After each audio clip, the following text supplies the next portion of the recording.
7.1 Aim of the experiment. To verify the laws of reflection of light by using a plane mirror. Theory. The process of a light ray reflecting from a flat mirror adheres to two fundamental laws of reflection. 1. The angle at which the light ray approaches the mirror surface, angle of incidence, is identical to the angle at which it leaves the mirror, angle of reflection.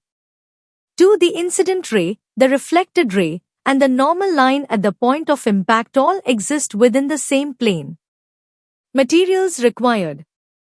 A plain mirror strip. A mirror stand or molding clay. A sheet of white paper. A drawing board. Drawing pins. A sharpened pencil. All pins. A ruler, scale. A protractor. Procedure. 1. Secure a sheet of white paper onto a drawing board using drawing pins. 2. Draw a straight line labeled mm on the paper to represent the mirror's reflective surface. 3. Mark a point O at the midpoint of the straight line mm. 4. Draw a perpendicular line ON from point O to the line mm. This line represents the normal to the mirror's surface.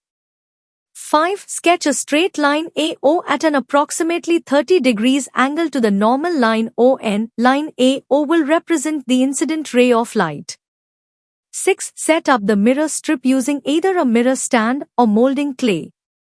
Ensure that the mirror's reflective surface, silvered side, aligns with the line mm on the paper. 7. Fix to all pins, P and Q, vertically along the line AO. These pins should be spaced at a minimum distance of 5 cm. 8. Position yourself with your right eye, closing the left eye, on the opposite side of the normal line. Then, identify and locate the images of all pins P and Q using the reflected rays in the mirror. 9th. Position all pin R in such a way that it aligns perfectly in a straight line with the images of all pins P and Q, as seen through the mirror, as depicted in figure 7.1. 10. Next, place another all pins S in a manner that both all pins R and S fall precisely in a straight line with the images of all pins P and Q as viewed through the mirror. Ensure there is a minimum distance of 5 cm between all pins R and S. 11. Remove the mirror and all pins from the setup. 12. Indicate the locations of the all pins pricks by drawing small circles around them. 13. Draw a straight line BO that connects the pin pricks of all pins R and S.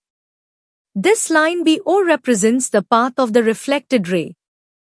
14. Measure the angles angle AON and angle BON using a protractor. Document your observations in the provided observation table 7.1. 15. Repeat the entire experiment using 2 additional incident rays of light at different angles of incidence. For each trial, record both the angle of incidence and the corresponding angle of reflection. Observations. Observation table 7.1. Measuring angles of incidence and reflection. Result. 1. Based on the recorded observations, it becomes evident that the angle of incidence is equal to the angle of reflection, which can be expressed as angle of incidence is equal to angle of reflection. This confirmation demonstrates the validity of the first law of reflection.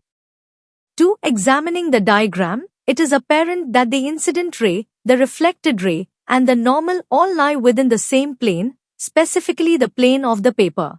This substantiates the second law of reflection. Precautions.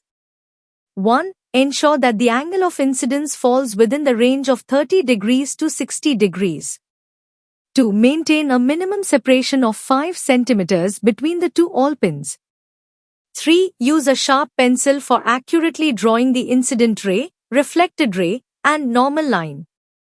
4. Make certain that both the mirror strip and the all pins affixed to the paper are positioned vertically with respect to the plane of the paper. 5. Circle the pin pricks accurately to precisely mark their locations.